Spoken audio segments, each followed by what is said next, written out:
everyone. Today we are with Amrita Das Gupta. Amrita has been a friend of mine for a considerable period of time. We've got together via social media, and she's showed a lot of interest in the work that this podcast do. So thank you so much, Amrita, for being here. Amrita is a doctoral student at the School of African and Oriental Studies, the University of London, UK. Um, Hi, Amrita. Nice to have you, and it's an Yeah, honor to have you. How are you these days? You're in India right now, right? yeah, I'm in India right now. I've come back in December, and I really want to thank you for giving me this podium to talk because you Oh, actually do yes. very great work, and I really follow your podcast and Thank was really you. looking forward to it. And yeah, so let's see, move forward. And Yeah. I hope So everything is fine with you as well. yeah, I'm fine. It's just that a couple of stuff going on around, trying to manage time and all that. So otherwise, things are okay, and just moving forward. And we all will sail through this pandemic. We are Absolutely. holding together. Yes. Absolutely. Yeah. Absolutely. We will start off with, I think you're doing like very interesting research.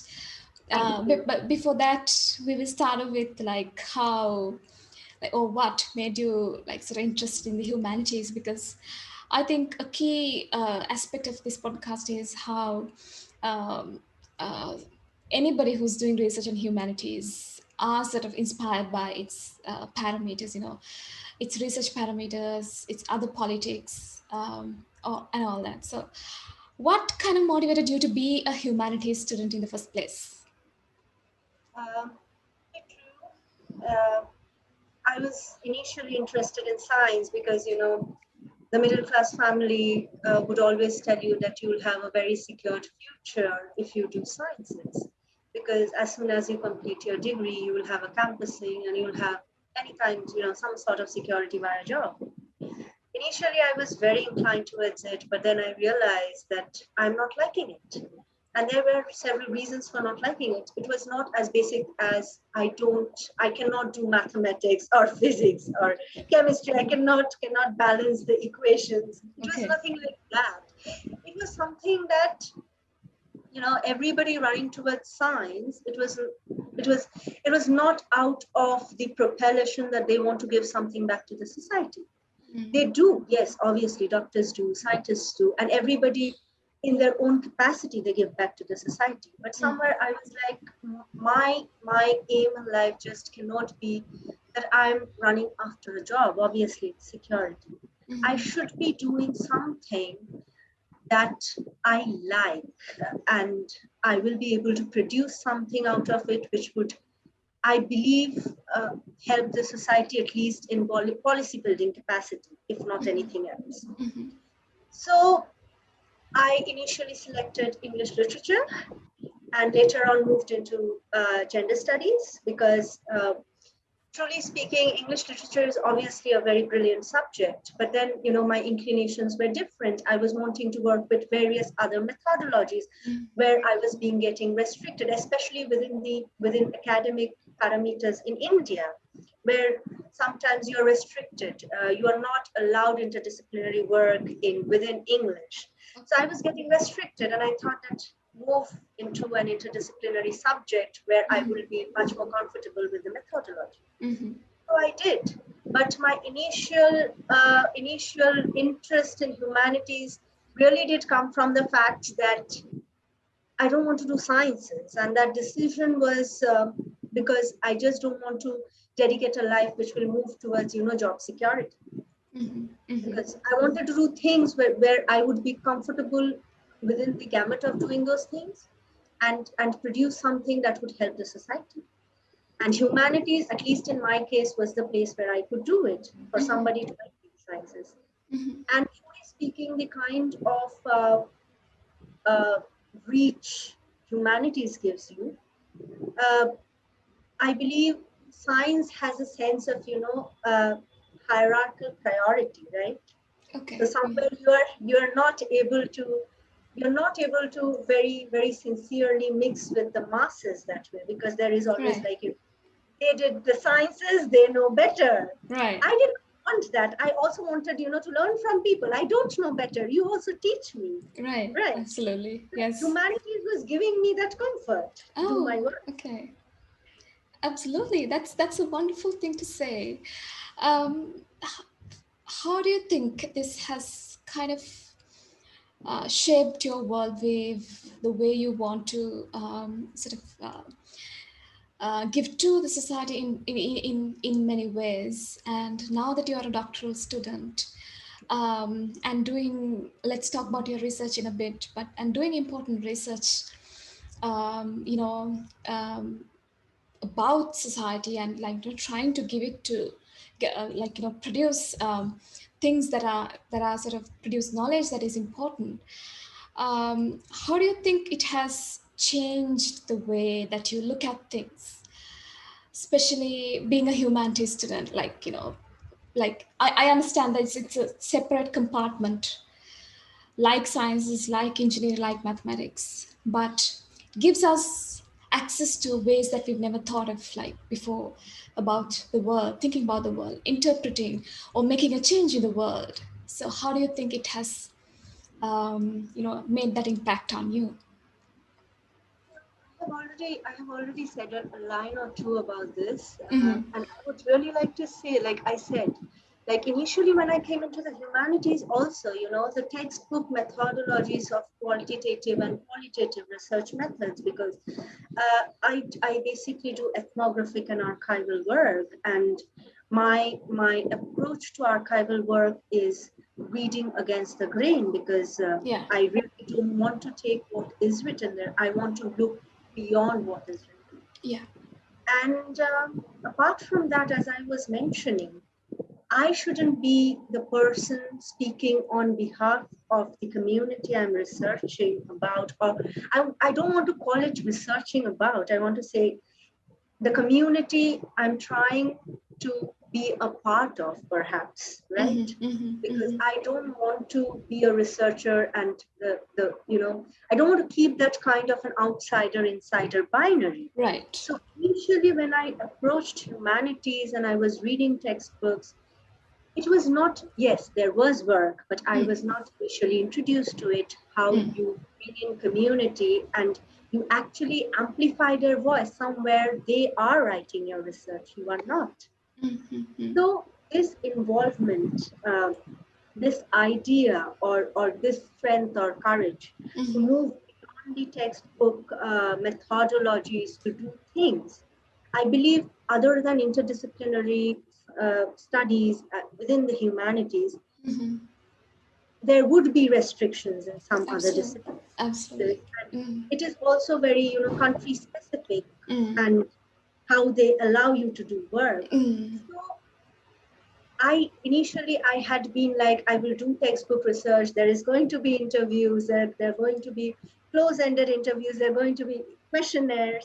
And then I realized it's not like that. You form a sisterhood bond, and they tell your story and they write their story. It is somewhere like, I'm really questioning, can the subaltern speak? And I believe, yes, they speak. There has been a lot of debate about this. So everybody navigates their Yeah. their space of work.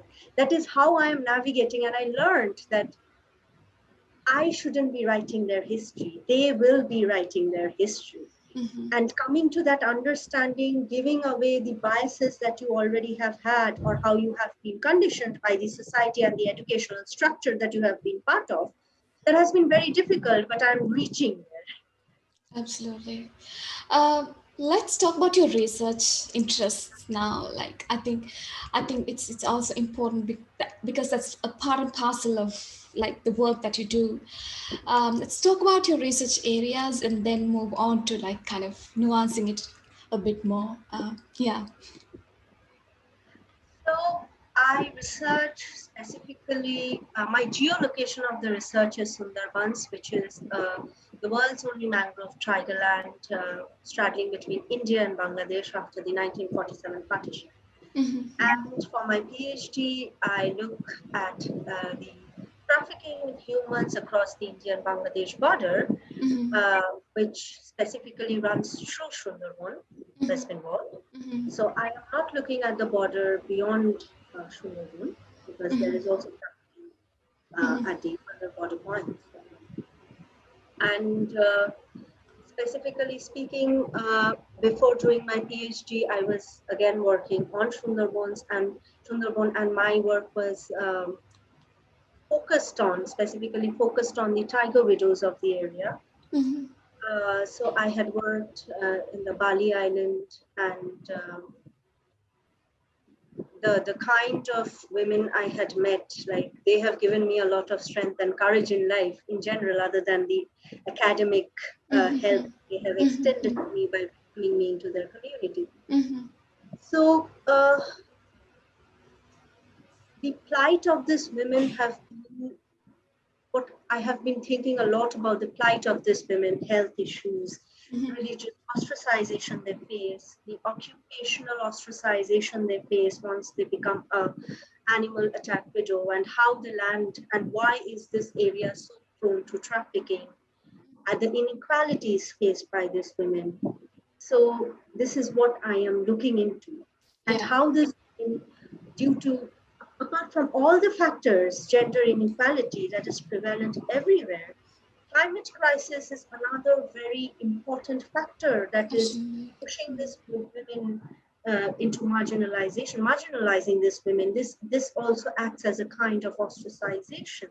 How climate change is shaping their life, their pattern of migration, their pattern of occupation is what I am interrogating specifically. And I am absolutely not focusing my work on the recent period. Obviously, I am doing that, and I'm looking back to the 17th century also to realize how historically this area had been traumatized by various attacks, by climate change, and how it had been archived, and if climate change, and how the colonial archives has actually not paid much attention to climate change in archiving and documenting about this area. Yeah, that is what I'm doing at the moment. That's very interesting. And selecting Sundarbans as this geopolitical kind of area that you're focusing on, I think there is potential for a lot of alternative knowledge to emerge, right? Like, it's not like when we talk about specifically about India or specifically about Bangladesh. So can you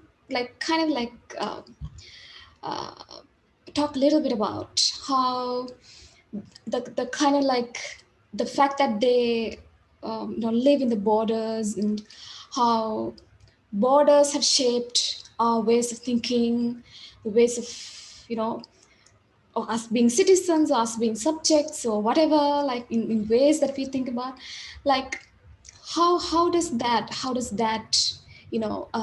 feed into the kind of research?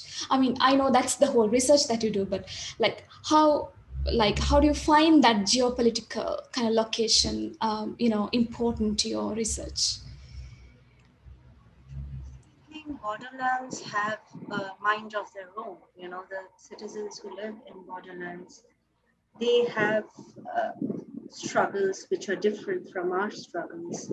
Those are related to citizenship, borderland economy, because many a times there are places where there are no fences, right? And it's very much prevalent across the India-Bangladesh border as well as the northeast border, where they walk from Indian side to the Bangladesh side, or people come from the Bangladesh side to the India side, sell their goods, acquire money for their livelihood, and then they go back, because there is no visible manifestation of the border that will stop you, right? And it's an entire total landmass. So you come, you go, there is nothing. Like, you don't even understand most of the time that if you land in Bangladesh and there is no fence, you won't even know that this island belongs to Bangladesh. I'm standing in a Bangladesh island, but I have reached there somehow, right? So these people, especially in Sundarban, they are a community which are much more different from us, a community who is much more resilient, a community who have formed their own ideas of resistance, given the problems around citizenship, their past, their problems around. So this community, the best part of the community is they are a community.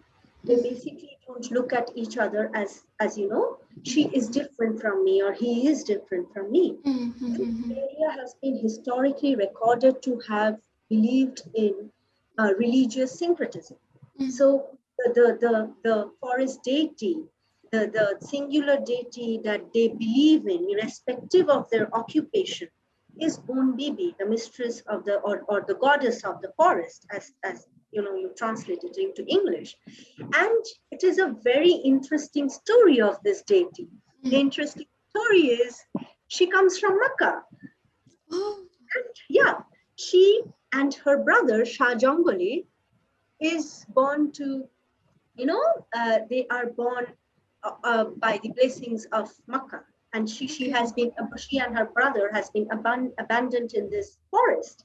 And then the instructions come from this is godly intervention which comes into them, and they get to know that they have come here.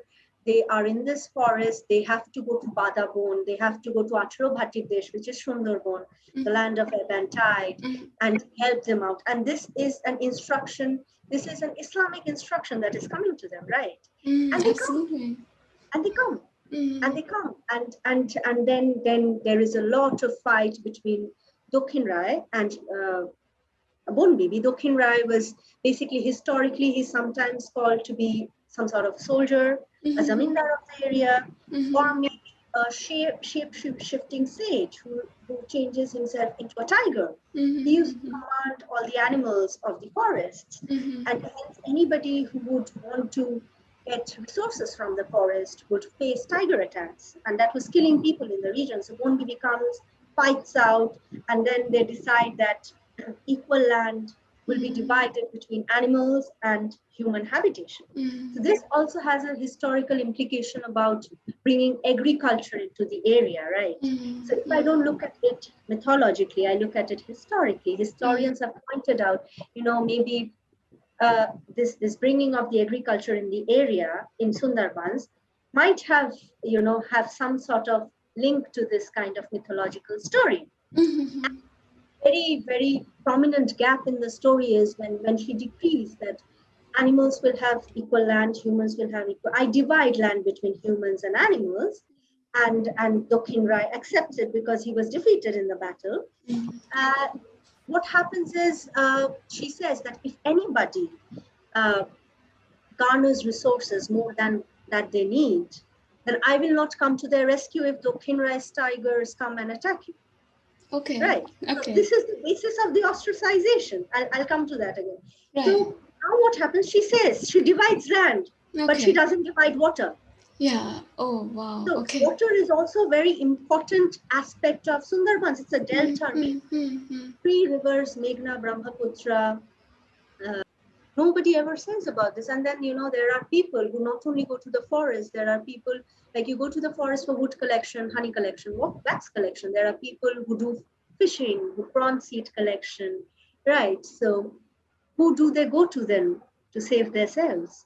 They go to Bon Bibi, obviously, and they also have their own gods and goddesses like Kalu Rai, and they have other mythological spirits and creatures they believe in. But it is very, I always wonder how Bono Bibi has superseded everyone. Like, she's the goddess of everyone. There is no occupational bias. Like, I'm a fisherman. I don't go to the forest, so why should I go to Bon Bibi? It's not like that. Bon Bibi looks after everyone there. And again, there is another thing. Bon Bibi, the scripture that we read, right? Bibi Johuranama, it is said, translated as Miracles of the Bon Bibi. It reads as the Arabic script, like we read from right to left. You open it, you read it from left to right, and it's written in Bengali. Okay. So you see the syncretism, it's so very well inbuilt. And Absolutely. Mm. yeah, it's somewhere, I don't want to call it fascinating, but I believe there is something that we need to learn from them, because Mm-hmm. in an era where we are actually turning our face around, we are not trying to look at things which are discriminatory, Mm-hmm. which are problematic, or Mm-hmm. in that case, this community stands as an example. Yeah, Mm-hmm. obviously with time there are differences that has been introduced Mm-hmm. by various methods, but Mm-hmm. somehow their faith in Bono Bibi and their way of life is holding them together. Again, like I was talking about the ostracization in the area, like when I get married to a man in Sundarbans, and my husband is out on the delta fishing, and he's attacked by the tiger, and while he's away, I'm supposed to be taking refuge under Bono Bibi's wings and praying to her that you save him. And they go into a phase of living the life like widows. They'll wear white saris. They won't clean themselves properly. They are like, just bring my husband back properly, okay? I don't want anything back. I'm just dedicating all my time to you. I am not wearing bangles. I'm not wearing good clothes. I'm not taking good food. I'm just asking for his safety. And when such things happen, like there is a tiger attack, and this person supposedly dies, the tiger attack victim. Many a times you're not even able to revive the dead body, right? Then you have to go to the local police station and tell them this has happened. This person has died. Mm-hmm. The entire community has a sense of ostracizing you. They are like, you are a bag vidhoba, a tiger Okay. with, you're an ill omen. So what happens is that I can send you a picture because I have it in my laptop. Yeah. Yeah, I'll try to share the screen and show you. Yeah. Yeah. The picture is basically, there's a boat. The boat is their occupational vehicle. They take it for fishing, right? They take it for fishing.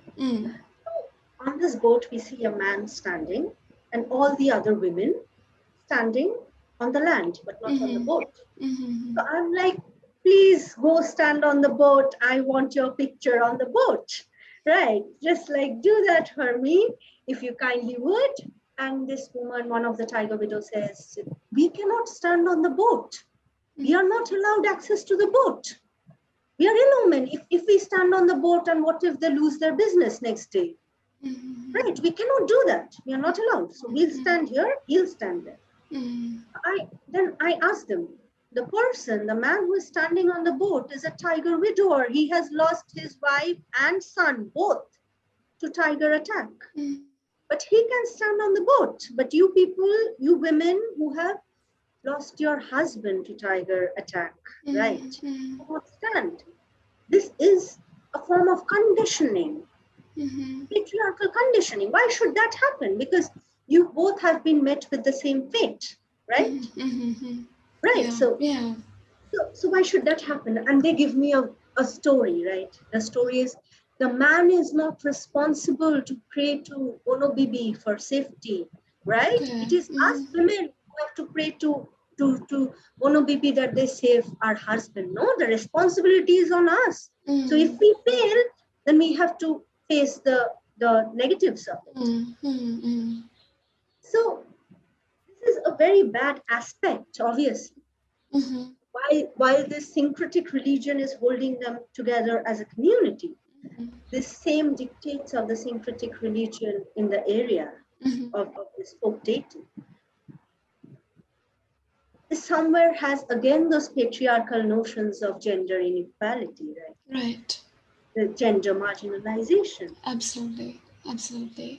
So it is quite disheartening. And then, I asked this woman, I ask her, let's give her a name, because I don't just want to call her a woman, right? She has an identity, right?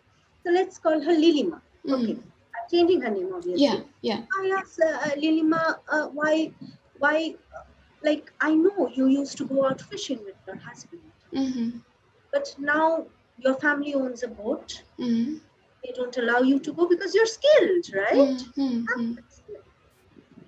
She says, no, they don't take me. Okay. But then there are also families who have, taken the approach that it will take these women who are scared to. Then I have heard even stories saying from another woman, I would like to call her Rupa. Rupa tells me that because I'm a tiger attack widow, we don't do fishing, okay? And getting an agriculture job in the area is quite difficult. And it's most safe because you're not going near the forest. So that issue is entirely erased. It's but she had been turned down. She had been told that it was not the owner who told her of the land. It was like her peers was forcing her that you leave, that you leave, that you leave. But it's not the norm, but this still persists in the area. It's not like every house follows it, but it's still prevalent in the area. This shows their relationship to ship with water, and also with animals, and how they kind of like build that kind of relationship.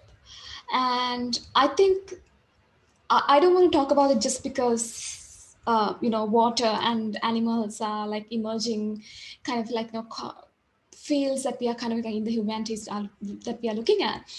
But this complex relationship that women have, with these kind of like with these two forces, actually, like animals and water, how, like, what kind of like connotations are there, like especially when there are like tiger widows, and then the fact that they have to like deal with the kind of like uh, the laws and the rituals associated with water, and established assumptions with water.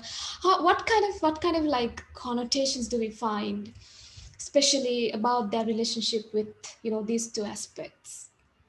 So, water or nature, like the kind of religious practices they believe in, they are very environment friendly. They believe that the elements of the nature are gods and goddesses themselves. So you cannot abuse it. Okay. Like, you come to Calcutta, this is a very prominent thing.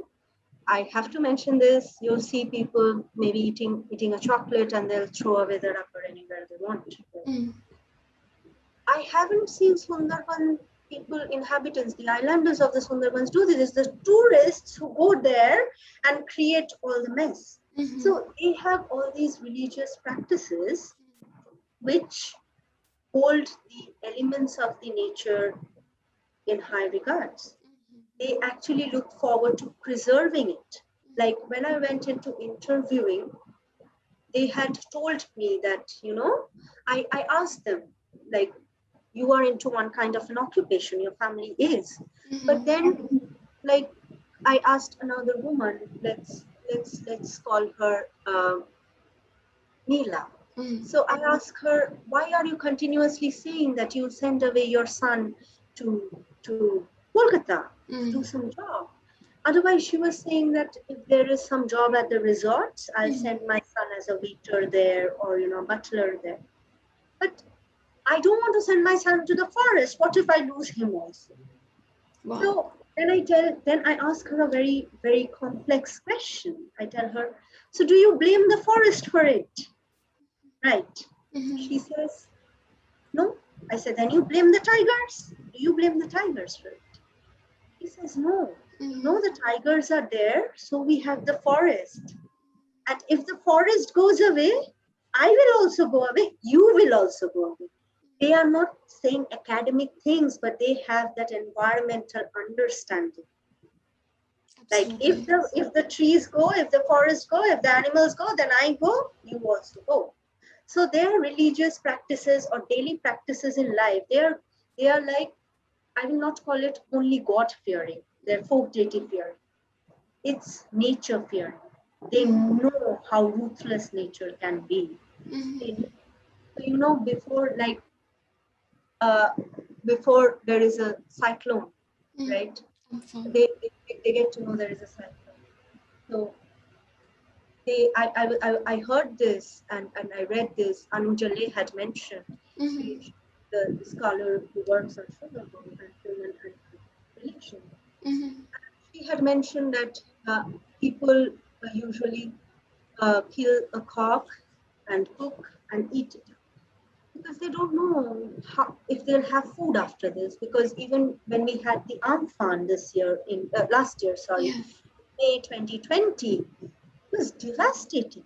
It was so devastating, like people till now have not been able to go back to their normal life, the normal that was before Amphan. Like they don't lead a life like us. They are constantly leading a life of conflict. It's more than it's this area, specifically this borderland area, other than the narratives and debates around citizenship, subjects, if these areas work as Zomia or not. They are at a different kind of conflict with the climate, with the animals, and they're trying to etch out a life there.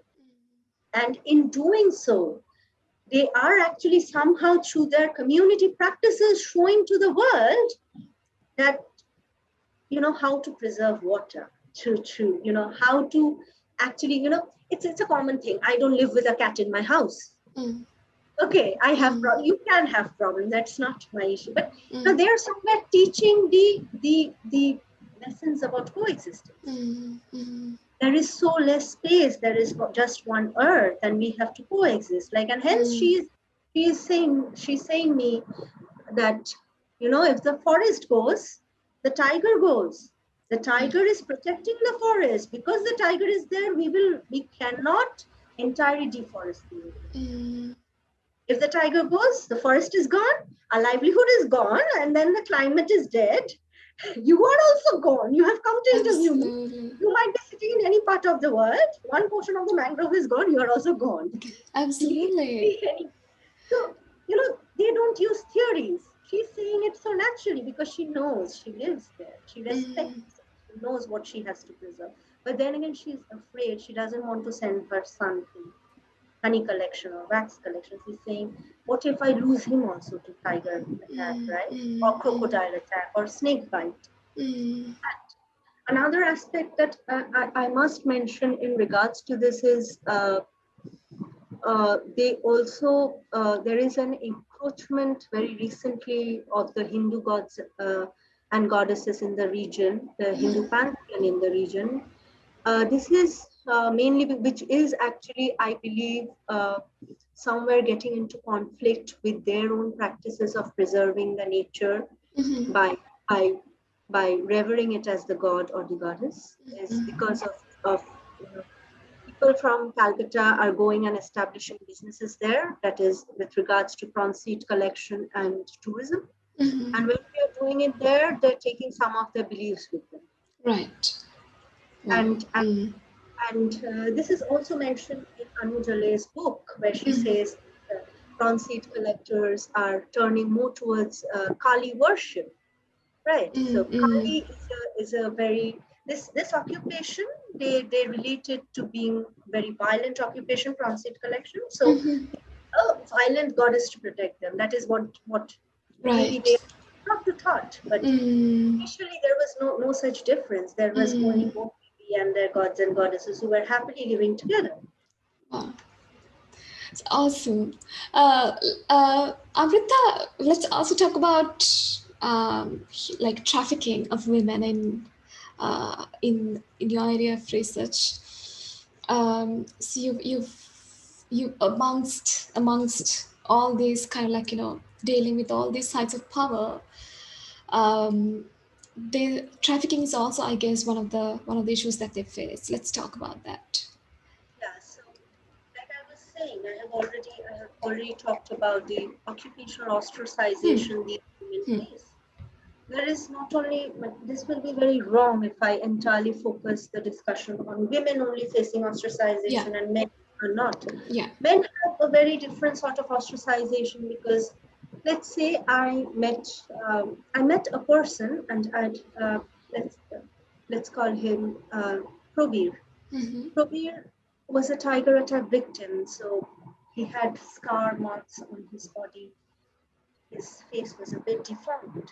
So initially he used to work within the area, but because he started looking that way, people started marginalizing him, felt afraid, also took him as an omen. So he shifted towards the city, towards scanning. He came towards scanning, and he sells fuchkas. It's a kind of snacks. He sells that, and he tries to get his living, but he says that, the other stall gets more customers and I don't. And if I get customers, I am made to think that they come out of sympathy because I look like this. Right. Why I'm saying you this is that trafficking in humans is not only limited to sex work in women. Right. It is also an aspect that stretches out to the male islanders in Sundarbans. Like when we talk about trafficking in humans, the first thing that comes to our mind is women, only women. Yeah. No, obviously, women forms the larger part. Obviously, there are a smaller part of men as well. So what happens is, let's come to the women population here. They are not given any occupation because they become ill women, or maybe they are not skilled enough, or they have lost their husband somehow to climate crisis, or they are ill because health issues are quite high in the area for women as well. So what they do is they have to find a means of occupation. Like Amitav Ghosh in his book, The Hungry Tide, has an episode where he writes, this protagonist had Kanhai, no, not Kanhai. The protagonist who comes from Delhi had a childhood friend, right? A girl who was lost. Suddenly they were watching a theater, not a theater, Bon Bibi Palagan, which is basically a folk theater where they enact the Bon Bibi story. Okay. And then suddenly her mother was also trafficked. This girl's mother was also trafficked. And this is prevalent in the area because of the occupational inequality and poverty that is there. And mostly because of climate crisis. Yeah. Climate crisis, they have to leave because, it's a reserved forest. So if you lose your land, I'll send you another picture where you see there is a patch of land. And I tell them that they tell me, this community I was meeting, this wonderful women who teach me a lot on a daily basis. They tell me, we had our house here, but then in 2009, around 2009, we had Ala. Ala is another cyclone. So we lost our land. So I said, oh my God. So, okay, now you stay here. Like, did you deforest the area or something? They say, no, we had this land. We also had this land. So we shifted back. But again, if we lose our land, we have no more space to shift back because there's a forest and I cannot deforest it. Where will I go? Because the government is not rehabilitating me. Right. We are saying the government do something because even if, it's the nature of the river, even if I don't go to climate crisis, that they break one coast and create another. So what they do is maybe they'll shift to the other part, but due to climate crisis, this is also becoming problematic, and due to certain laws in the area, it is becoming problematic. So the easiest method for job search in the area is, I want to go to Calcutta or Delhi or Mumbai and become a housemate, right? And there are people who some are truthful to their promises, they get them housemate jobs, some are not, and they traffic them. And some women know that they will be trafficked, they willingly take it up on grounds that money will be sent back home to their children and family. Because she has to support through some work. This area has been very vulnerable, apart from climate change, to trafficking in humans. And I am taking you back to 17th century now. In 17th century, we used to have a type of, they're called mug dacoits. Okay. Anonymous to Portuguese pirates, as according to the definition of Bengali historical dictionary. So they are very good sailors. They come from Arakan. They come to India. They come to Sundarbans, And here they find their main objective is to loot and get whatever treasure they get. And the biggest business they had run was of slavery, right? They used to sell slaves. So that is, they took men and women out of this place. There are several literary evidences of this, stories written on this. The best I can remember is Jolodoshu by Mani Bandyopadhyay, where he says that, this village in near Sundarbans, it's not Sundarbans, near Sundarbans, the monks come and they kidnap him and take him away, and what happens in the course of time. And there is another very prominent book which is called The Monk Raiders of Bengal by Jamini Ghosh, because this part of history is very scantily documented. He says that, it was so terrible, the monk raids, that people would not light candles, so that they wanted to keep themselves hidden. What if they get to see us and kidnap us? Yeah. This is an occupational. This is due to various factors, very categorical factors, which come together, overlap in the area, which are pushing into this kind of activities. If I have to quote Samarjit Jana, who is an epidemiologist with Durbar Mahila Samanwaya Sex Workers Organization at Sonagachi, Kolkata, he had mentioned in a newspaper report by Huffington Post that in the year 2016, that after ILA, there was about 20 to 25% increase of women from Sundarban in the brothel. They had come, most of them had perhaps come by themselves, seeking for jobs. And this is also a job. So they had come that we need a job here. So more than that, what he mentions is, what this news report mentions is, these women, when they were interviewed, they call themselves Bhasha Manush. Bhasha is floating humans. Okay. So it has again that climatic connotation of, I am floating, I don't have a security, So getting trafficked or selecting sex work out of will was the only way. Because this area has been historically deprived of education, of major development. I'll call it, has been development, but there hasn't been major development. So what else do they have left? And then there is this huge sense of religious ostracization, where, even if you're not, like I said, the other interviewee, Rupa, she had her family had a boat. She could have gone out for fishing, but her family did not allow her, called her Shami Khego. Shami Khego is husband eater. So we won't allow you to go out for fishing. She's skilled, right? Absolutely. Here she is having to face this, and everybody has anybody who is involved in sex work business, industry, let's not call it business, the red light industry. They have a prominent focus in the area, firstly because this is a borderland. So traveling between India and Bangladesh, it's easier to get women from Sundarban, Bangladesh to India and vice versa. And also because this region is poverty stricken, you can motivate women to believe you, and then you get pregnant, because there is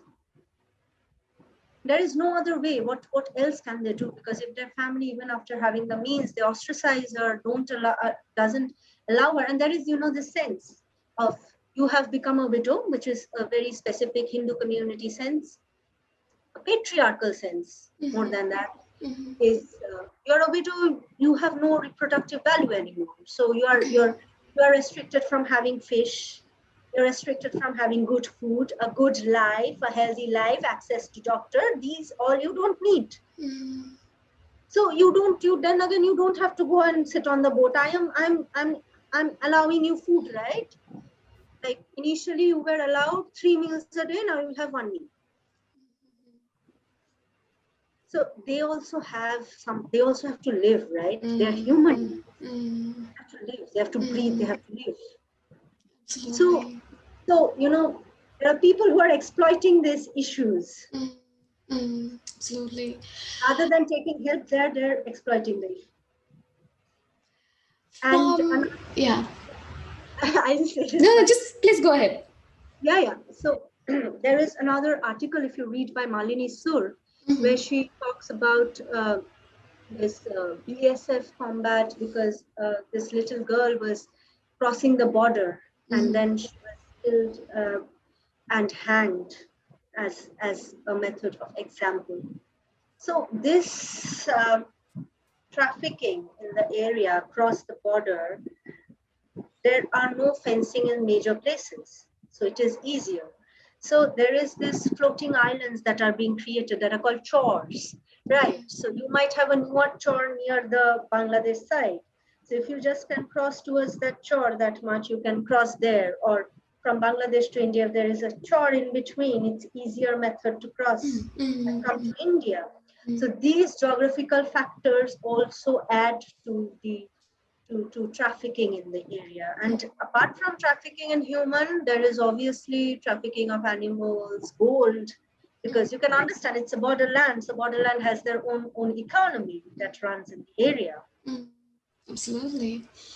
From everything you've said, I think it feels like you are a researcher who has to sort of, act or like respond in a way that you earn their trust, because they trust you with their story, right? They trust you with their kind of their life, the narratives kind of thing. How do you see yourself as a researcher in this community?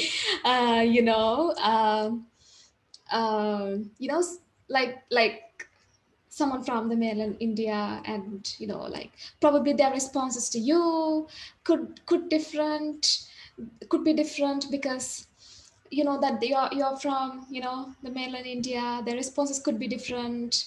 The ways they sort of try to talk to you could be different. How do you position yourself in this kind of context, and how do you take up that kind of burden, like that ethical kind of imperative to you know safeguard the narratives, the stories? How do you do that? Has been I'm being really serious. This has been the most difficult part, because all my life I've lived in a city. I have grown up with certain conditioning. I have certain privileges which I can never deny about it. So the first time I go here as a researcher, because initially I have been there as a tourist. And when you're a tourist, it's quite weird. People will talk to you about, see crocodiles, see tigers, see birds. They will never talk about the people who live there. I'm not Okay. saying make them a subject of discussion. Like, there are also, when you're a tourist, you're like, I'm going to a reserve forest. Like, people don't live there. Doesn't happen like that, right? Kaziranga also has people living there, right? So it doesn't happen like that. But every tourist, like, my first point of interrogation was everybody who visits. Some of the people I knew who visited Sundarbans, they just come and tell, like, Sundarbans is an entire forest filled with tigers and crocodiles. There are no people. That's out of the consciousness. Okay. We will not talk about people. They're like, we went to Bashanti, there were people. Then we went inside, Jharkhari, Pitkhali. Those are like very near the core areas. Right. Then they don't talk about people, they're interested over the tiger. Okay. So there is a problem. Why is this problem? Because it is a form of eraser, right? Eraser of certain struggles, of certain livelihoods, of certain economies, of a part of a society that we don't want to see. So now what happens is there is another complex history of this. The history is of Morichapi massacre. The refugees, the 1971 refugees of the Liberation War who had traveled from Bangladesh, also a few 1947 partition refugees who were given refuge at Dondokaranya. They were promised that they would be given land in Sundarbans, West Bengal. And then Sundarbans was declared a reserve forest. It was a reserve forest. So when they were not happy, because they come from Bangladesh, a riverine ecosystem. And Dandakaranya is very arid to live in. So they were having problems. Like, they know agriculture. What else will they do? That is their skill. So they travel to Sundarban, they claim their land by themselves, and because the government thought that they had to evict them, they evicted them. By hook or by crook, and it was a genocidal massacre. Right? People died. There are several books written about it. It's still in negotiation. People still talk about it. But when I don't, somewhere I felt, when I just only talk about the tigers, when I just only talk about the animals there, tourist lodge, it had, crabs and fishes, the exotic food. I am somewhere, from my point of privilege, of social stature, caste stature, I am consciously deleting a history of violence in that area, which actually involved human beings. These human beings in the area mostly do not believe humans are higher, animals are lower, or animals. There is nothing like that. Animals are higher, humans are lower. They're coexisting, as I have used the term. But here, when this massacre happened, it was cited that there is a tiger reserve forest there. We cannot let you do this. Then you rehabilitate them at a different place, right? So this culture of the tourist culture in this area, somewhere like they are deleting humans, the history of violence, everything, because I'm a tourist here. And more than that, the touristy culture is when Amphan happened last year. There were one of my professors told me there are, they took 8 there, right? And because I work on Sundarbans, I was in contact. I was also trying to as far as I can. And told me, there are people who have come for disaster tourism. Wow. In between a pandemic, I'm not telling everyone, there were also, out of 100 people, there were maybe 5 to 6 people who were there for disaster tourism. They were clicking pictures out of fun.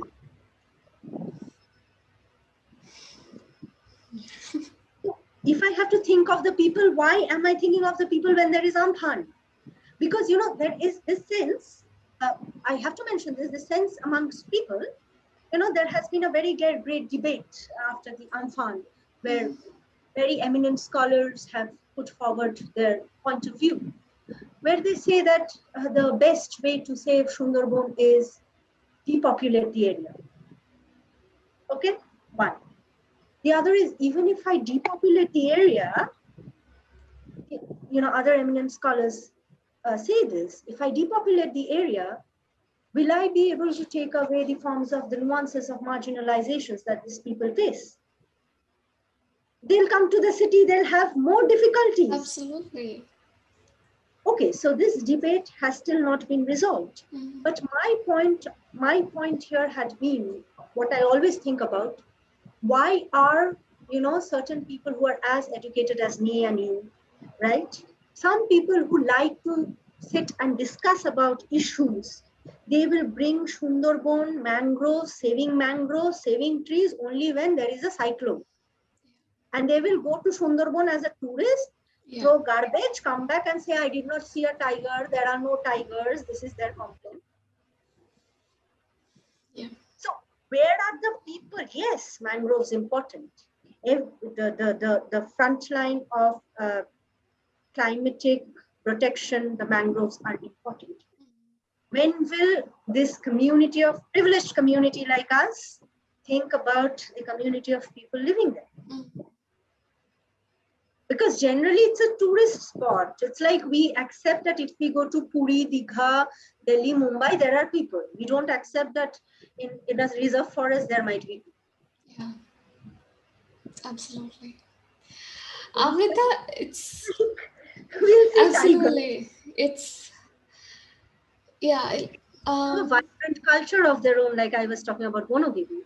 Like nowadays, because there is research, some people are like, okay, we want to see Bonobibi Palag. Or otherwise, there in the hotels, you have Bonobibi Palagan and all. But then again, it's only Bonobibi Palagan. It's not people. Okay. So I'm just I'm just curious. Probably this is something that you do not want to talk about, but a lot of people who have put forward the research on the subalterns, um, like you rightly said that the subaltern cannot speak, and theories about the subaltern. I'm just interested in how, as a researcher, you approach this concept, because I know for the most part that being a Sri Lankan, I only get to read the theory that someone put forth, but not the kind of like the context or the kind of the complexities that kind of sometimes this theory hides. Like you never know. If that's okay with you, you can respond, but if you do not like, that's okay. Is I, there? Yeah. so I really believe that, when a theory is written, you write it out of a perspective, right? And with due course of time, other people come do differently, and there are other perspectives. From a theory starts a conversation. Yeah. So it is up to you which part of the conversation you want to belong to, Yeah. which part you as a researcher think will help your research, because it's your baby, right? It's your Yeah. research question, how you are doing it. Yeah. Like, there cannot be, like I said, there cannot be a specific methodology, like it's not a lab test, right? Yeah. Use these chemicals and my Yeah. solution will be this, Yeah. right? Yeah. It's like I can use a various methodologies and discard a few. Mm. It's entirely up to you. Mm. So when I approached the when I initially approached Sundarban, I was of the idea, or I believed, or my MPhil is also somewhat of that Mm. line. That the previous work is of that line. Somewhere you you know like the historians, or can the subaltern speak was the question. And I realized in due course of time that when they are saying their thing, they are speaking. I am just the vehicle to take it to a different Okay. Okay. position, maybe for policy building. So Okay. I let them write what they want to write or say.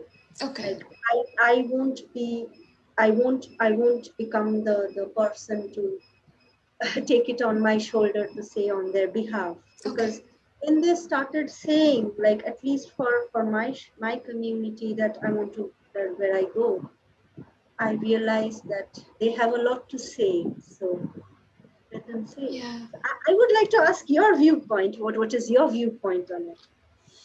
Well, I've only entered in the conversation of the subaltern through theory. I've never gone to a community in that sense, and or rather try to understand the complexities, or rather like bring those complexities, you know, you know, into any kind of knowledge. I was a fan of subaltern studies. I don't know if I still am. I'm just kind of like on a very, because I used to think that a good theory can always lead you to emancipate yourself, and also like people that people in general. But when you hear stories, or rather like how these theories emerge, and it's not just the theory, right? It's also the person who theorizes it. But if the person inflicts more harm on society than the theory, I'm not aiming at a specific person here. I'm looking at the theoretical canon in general. But if a person inflicts a lot of harm, like violence in society, like what if they don't walk the talk, then I don't know what the kind of emancipatory potential is there in that theory. It's probably for us academics, for our emancipation, but not for people in general. So Complexity which I face. Okay, I'll mm, tell you when I go to the field. every time, I'm like, initially when I was doing, not my PhD, but previously I was working there, ask them for interviews, do my ethnography. Somewhere, someday they would say, there are so many researchers coming here, asking us so many questions. Are we getting something? It's better you pay me for the interview. Right? At least I get some monetary benefit out of this. Okay. So somewhere I cannot negotiate there. Somewhere I cannot argue. There are ethics of research, obviously. There are ethics of participatory research also. There are debates and concerns and methods of paying your interviewee or not. These are methods of participatory research. But when that person asks me this, then I realize how many times this single person must have given interviews to so many researchers. So, then I realized it is your methodology. Nobody is putting it on you, right? There are so many theories. You select your method because this thesis is your baby. This is what you write. That's how you found. So, Yeah. We'll wind up our discussion. Is there anything else, like any final thoughts that you want to add? Anything that I couldn't ask you about your research? I've asked most. You have given me all the space to talk about. Thank I'm very you. grateful about that. The one thing that maybe because I know people watch your podcast, is that if I have to say something about Sundarbans, my specific is that, like I was talking about the tourists, just don't make it about tigers and exotic food. Like somewhere in your conscious, just don't bring the people of the area when there is a cyclone. Right. Your consciousness has to understand, yes, they are not of your social stature, or they are not of your same caste or privileged stature. But, I don't believe these are just discriminatory boundaries. We are all human beings. So why think this is not a research statement, but yeah, but one part of my research is surely this, that why would these tourists always talk about tigers? Because I look at it as a very, very conscious erasure of a violent history in the area. Yeah, that's Yeah.